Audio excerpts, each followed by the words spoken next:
जय हिंद दोस्तों, स्वागत है आप लोग का हमारे चैनल टारगेट विथ अजय में। आज की इस वीडियो में जैसा कि आप लोगों को पता है कि कल 4 मार्च फर्स्ट शिफ्ट में मेरा आरपीएफ कांस्टेबल का एग्जाम हो चुका है। तो आज की इस वीडियो में हम लोग जानेंगे कि आरपीएफ कांस्टेबल का एग्जाम कैसा आ रहा है, उसमें कितने क्वेश्चन करने लायक हैं, कितने क्वेश्चन छोड़ने लायक हैं, और मेरे एग्जाम में कौन कौन से प्रश्न आए हुए थे। मुझे जितने भी प्रश्न याद थे मैंने उस सभी प्रश्न के जीके को और मैथ और रीजनिंग के प्रश्नों को नोट कर लिया है। एक एक करके आप लोगों को बतला दूंगा और मैंने कितने टोटल अटेम्प्ट किए हैं ये भी हम लोग जानने वाले हैं। तो आइए शुरू करते हैं वीडियो को। और ये वीडियो पसंद आए तो आप लोग अपने दोस्तों को भी शेयर कीजिएगा। और जिन भी भाई का कल एग्जाम था तो आप लोग भी कमेंट में बताइएगा कि क्या सच में एक क्वेश्चन आए थे या नहीं आए थे। नहीं तो कुछ लोग बोलेंगे कि ये गलत क्वेश्चन है। सबसे पहले हम लोग बात करते हैं मैथ के। मैथ में गोले से एक क्वेश्चन आया हुआ था। गोले का वक्रपृष्ठीय क्षेत्रफल निकालना था, उसका व्यास दिया हुआ था, उससे उसका वक्रपृष्ठीय क्षेत्रफल निकालना था। और उसके बाद सीआई और एसआई से 3 क्वेश्चन आए हुए थे। और एवरेज से भी 3 क्वेश्चन आए हुए थे। और एक एवरेज से औसत चाल वाला क्वेश्चन आया हुआ था कि 1/3 चाल इतनी स्पीड से जा रहा है, उस टाइप का क्वेश्चन आया हुआ था। उसके बाद एक क्वेश्चन चतुर्थानुपात से आया हुआ था। चतुर्थानुपात का मान निकालना था। और प्रतिशत से 2 से 3 क्वेश्चन थे टोटल। उसमें से एक जो सीपी और एमपी का रेशियो बनाकर निकालते हैं उस पर एक क्वेश्चन था। और 2 क्वेश्चन थे कि वर्तमान जनसंख्या दी हुई थी, 5% की कमी हो रही थी, इस टाइप वाला क्वेश्चन थे। और उसके बाद सरलीकरण से 4 क्वेश्चन आए हुए थे। सरलीकरण से हर एक शिफ्ट में 3 से 4 क्वेश्चन, 5 क्वेश्चन तक भी पूछा जा रहा है, इसलिए आप लोग सरलीकरण को ध्यान देते हुए चलिएगा। और नाव और धारा से केवल एक क्वेश्चन आया हुआ था, उसमें चाल का अनुपात दिया हुआ था। तो उससे 120 कुछ दूरी दी हुई थी, उसे पार करने में कितना टाइम लगेगा, इस टाइप का क्वेश्चन पूछा हुआ था। और उसके बाद समय और कार्य से भी सिंपल ही क्वेश्चन थे। 2 क्वेश्चन पूछे हुए थे, उसमें अलग अलग दिया हुआ था कि राम और श्याम इतने दिन में काम करते हैं, फिर ये शामिल हो जाता है, इस टाइप करके क्वेश्चन पूछा हुआ था, वो भी इजी था। और अनुपात से एक क्वेश्चन आया हुआ था कि ए बी सी के बीच में कोई अनुपात दिया हुआ था, इतने में पैसा दिया हुआ था, उसे बांटना था, तो सबसे बड़े और सबसे कम के बीच का अनुपात बताना था। ओवरऑल हम लोग मैथ की बात करें तो उतना मैथ सिंपल ही है, उतना हार्ड नहीं है, बस कैलकुलेशन पे थोड़ा सा ध्यान दीजिएगा। और जो सबसे पहले जो एकदम इजी क्वेश्चन होंगे आप लोग उससे बनाइएगा। फिर उसके बाद जो थोड़े से क्वेश्चन, 1-2 क्वेश्चन चक्रवृद्धि ब्याज, जो साधारण ब्याज के छोड़ने लायक हैं, वो ज़्यादा टाइम लेंगे, बंद तो वो भी जाएंगे, तो आप लोग उसे स्किप करके चलिएगा। और उसके बाद हम लोग बात करते हैं रीजनिंग के। रीजनिंग में मेरे शिफ्ट में रक्त संबंध, ब्लड रिलेशन से 2 क्वेश्चन आए हुए थे। और उस दोनों क्वेश्चन का आंसर एक ही आ रहा था। उसमें पत्नी के माता का पिता बन रहा था, दोनों क्वेश्चन का आंसर यही हो रहा था। और उसके बाद बैठक व्यवस्था से 2 क्वेश्चन आए हुए थे। गोल मेज पे बैठाना था, एक में 6 लोगों को बैठाना था और दूसरे क्वेश्चन में 8 लोगों को बैठाना था। और एक क्वेश्चन मिरर इमेज से भी आया हुआ था। उसके बाद प्रतीक, अक्षर, जो एक क्वेश्चन करके होता है ना कि ऐसे दिया होता है समीकरण, उसमें पूछा होता है कि कितने ऐसे अक्षर हैं जिनके आगे प्रतीक है, इस टाइप के करके 2 क्वेश्चन पूछा हुआ था। और उसके बाद जैसे DOES का कोड इतना दिया है और PID का कोड इतना दिया हुआ है, तो इसमें D का कोड कौन सा होगा, इस टाइप के 3 क्वेश्चन पूछे हुए थे, जो कि बिल्कुल ही आसान थे। और उसके बाद दिशा परीक्षण, डायरेक्शन से 2 क्वेश्चन आए हुए थे, वो भी इजी था। वो 15 किलोमीटर बाएं जाता है, फिर 10 किलोमीटर दाएं जाता है, इस तरह से करके उसके बीच की न्यूनतम दूरी पूछी हुई थी, उस टाइप के क्वेश्चन थे। उसके बाद कथन और निष्कर्ष से 3 क्वेश्चन आए हुए थे, जैसे कुछ प्याज गाजर हैं, इस टाइप से करके। और उसके बाद समीकरण वाला, जिसमें प्लस और माइनस को बदल दिया जाए, भाग और प्लस को बदल दिया जाए, फिर समीकरण पुट करके उसका आंसर निकालना होता है, उस टाइप के 2 क्वेश्चन आए हुए थे। उसके बाद फिर सीरीज से 2 से 3 क्वेश्चन थे लगभग। और उसके बाद वो भी सिंपल थे, उसमें डिफरेंस पर बन जा रहा था। और सिमिलर सेट से एक क्वेश्चन आया हुआ था, वो भी इजी ही था। ओवरऑल रीजनिंग की हम लोग बात करें तो रीजनिंग भी उतना हार्ड नहीं है, वो भी सिंपल ही है। आप लोग आराम से रीजनिंग में 35 में से 32-33 आराम से बना लेंगे। इस मैथ और रीजनिंग का जो लेवल है आरपीएफ एसआई का जो एग्जाम हुआ उसी से मिलता जुलता है, उससे लो ही है, उससे हाई नहीं है।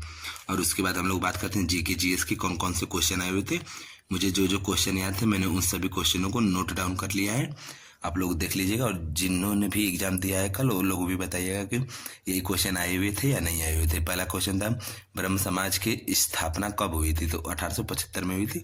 साथ ही साथ में हम लोग इसका आंसर भी जानते हुए चलेंगे। सेकंड क्वेश्चन था गुरु ग्रंथ साहिब की स्थापना किसने की थी, तो गुरु गोविंद सिंह ने की थी। उसके बाद नेक्स्ट क्वेश्चन था कि लोक कल्याणकारी राज्य की चर्चा किस आर्टिकल में है, तो आर्टिकल 38 में है। इसमें बस ये था कि इतना सिंपल नहीं लिखा हुआ था कि लोक कल्याणकारी राज्य की चर्चा किस आर्टिकल में, इस टाइप से नहीं लिखा हुआ था। क्वेश्चन का लैंग्वेज थोड़ा बड़ा करके लिखा हुआ था, और बाकी क्वेश्चन यही थे। उसके बाद एक क्वेश्चन था कि मौर्य वंश का तीसरा शासक कौन था, तो अशोक था। उसके बाद नेक्स्ट क्वेश्चन था पांचवा कि नए राज्यों को संसद किस आर्टिकल से शामिल करेगा, तो आर्टिकल 2 से करेगा। इसकी भी लैंग्वेज थोड़ी बड़ी लिखा हुआ था। उसके बाद एक क्वेश्चन पूछा हुआ था कि यूनेस्को विश्व धरोहर समिति का जो 46वां सत्र का आयोजन कहाँ किया गया था, तो नई दिल्ली में किया गया था, आप लोगों को पता ही होगा। और यहीं पे होइले और असम का जो मोइदम है उसे भी शामिल किया गया था।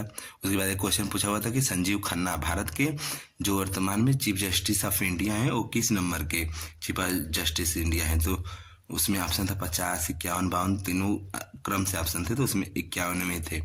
नेक्स्ट क्वेश्चन था कि HSRA की स्थापना हिंदुस्तान सोशलिस्ट रिपब्लिक एसोसिएशन की स्थापना 1928 में किसने मिलकर के किया था, तो ऑप्शन में चंद्रशेखर आजाद था।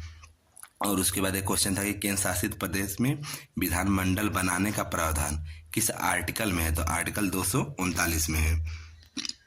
फिर उसके बाद एक क्वेश्चन था कि राज्य के मुख्यमंत्री की नियुक्ति कौन करते हैं, तो राज्यपाल करते हैं।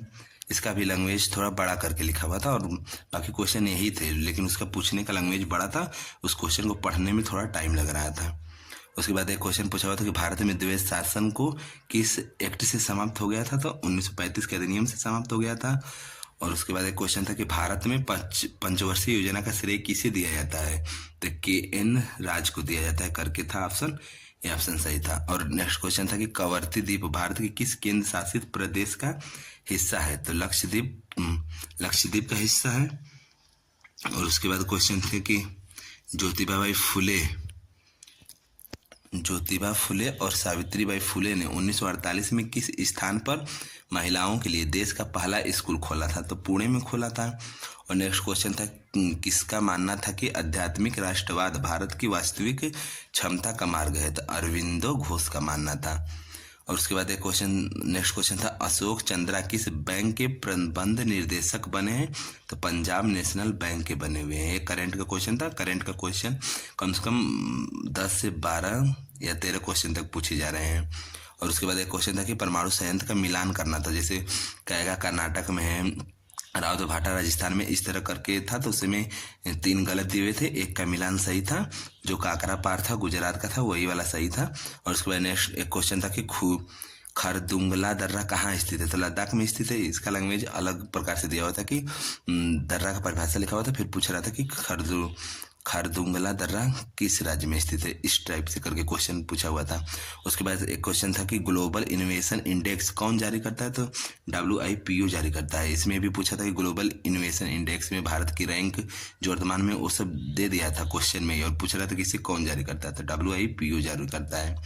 उसके बाद क्वेश्चन पूछा हुआ था कि बांगर भूमि किसे कहते हैं, तो उसमें ऑप्शन में पुरानी जलोढ़ था। और एक क्वेश्चन था कि कौन सी फसल सबसे कम पानी में ही हो जाती है, तो चावल, ये सब ऑप्शन थे, उसमें बाजरा था, ये करेक्ट आंसर होगा। और एक क्वेश्चन था कि थार मरुस्थल की भूमि कैसी है, तो ऑप्शन के हिसाब से शुष्क और रेतीली है, ये वाला ऑप्शन सही था। उसके बाद एक क्वेश्चन था कि अरुंधति राय की कौन सी बुक 2025 में सितंबर में लॉन्च होगी, इसका आंसर मुझे नहीं पता, आप लोगों को पता होगा तो कमेंट में जरूर बताइएगा। और उसके बाद एक क्वेश्चन था कि अरब सागर के तट पर स्थित राज्य का नाम पूछा हुआ था, तो ऑप्शन में कर्नाटक, उड़ीसा, ये सब दिए हुए थे, तो उसमें से कर्नाटक सही आंसर था। और उसके बाद 1857 की क्रांति से एक क्वेश्चन हर एक शिफ्ट में पूछा जा रहा है, लेकिन ये 1857 क्रांति से जो प्रश्न पूछा था उसे कथन के रूप में पूछा हुआ था कि इसमें से कौन सा कथन सही है, तो दोनों कथन सही थे। उसमें पूछा हुआ था पहला में कि 1857 की क्रांति में जो घोषणा पत्र आया था उसे कैनिंग ने पढ़ा था, इस टाइप से करके। और उसके बाद दूसरा कथन था कि उस समय भारत का शासन को एलिजाबेथ रानी ने अपने हाथों में ले लिया था, इस टाइप से पूछा हुआ था। तो इसका दोनों कथन सही थे। उसके बाद एक क्वेश्चन था कि चिनहट का युद्ध में ब्रिटिश सेना का नेतृत्व किसने किया था, ये पूछा था। आप लोग कमेंट बॉक्स में इसका भी आंसर जरूर बताइएगा। ओवरऑल मेरे शिफ्ट में जितने क्वेश्चन आए थे, मुझे जितने याद थे, जीके के टोटल 26 क्वेश्चन याद थे, तो मैंने इन सभी को नोट डाउन कर लिया है और आप लोगों को बतला दिया। और जिस भी दोस्त का कल पेपर दे के आए हैं वो लोग भी कमेंट में बताइएगा कि यही सब क्वेश्चन थे या नहीं थे, जिससे कि अन्य लोगों को भी यकीन हो जाए। और बात करते हैं कि मैंने टोटल कितने अटेम्प्ट किए हैं। तो मैंने मैथ में टोटल 28 क्वेश्चन अटेम्प्ट किए हैं और रीजनिंग में मैंने 31 क्वेश्चन बनाए हैं। और उसके बाद जीके जीएस में भी मैंने 31 ही क्वेश्चन बनाए हैं। रीजनिंग का 31 ही बनाए हैं, लेकिन जो 4 क्वेश्चन था उसमें से एक सिटी का अरेंजमेंट का मैं बना रहा था, वो उसका आंसर उस टाइम नहीं आ पाया था। बाद में के लिए मैंने इसे स्किप कर दिया, लेकिन बाद में टाइम नहीं मिल पाया। इसलिए आप लोगों को जो क्वेश्चन बनाना होगा उससे साथ ही साथ बनाते हुए चलिएगा, नहीं तो बाद में टाइम मैनेज नहीं हो पाएगा। आप लोगों को टाइम मैनेज का थोड़ा ध्यान रखिएगा। और बाकी पेपर इजी है, हार्ड कुछ भी नहीं है, जो पढ़ा है उसके लिए इजी है। और उसमें मैथ में मैंने 28 क्वेश्चन बनाए हैं, उसमें से 1-2 क्वेश्चन बन जाते, लेकिन लास्ट में वो भी टाइम की वजह से रह गए। ओवरऑल पेपर अच्छा ही था। जो RPF का एग्जाम हुआ है उसी से मिलता जुलता पेपर है, उससे लो ही है। तो आप लोग RWA पर RPF का पेपर का सर ने सोल्यूशन कराया है, आप लोग वहाँ से 1-2 शिफ्ट के पेपर का सोल्यूशन देख लेंगे तो आप लोगों को सेम टू सेम उसी प्रकार के पेपर पूछा जाएगा, बस केवल उसके अंक ही बदले रहेंगे और कुछ नहीं। बाकी पेपर ठीक उसी प्रकार से आ रहा है, थोड़ा उससे लो ही लेवल है।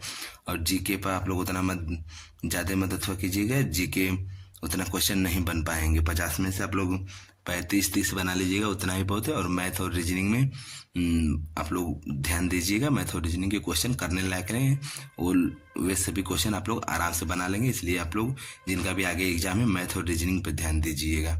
मैथ में आप लोग आराम से 35 में से बनाना चाहेंगे तो 31-32 क्वेश्चन बना लेंगे, और रीजनिंग में 35 में से 33 से 34 क्वेश्चन तक बना सकते हैं। और आप लोगों को ये वीडियो कैसा लगा कमेंट में ज़रूर बताइएगा, और मिलते हैं नेक्स्ट वीडियो में। और किसी अन्य टॉपिक पर भी वीडियो चाहिएगा तो ज़रूर बताइएगा। धन्यवाद।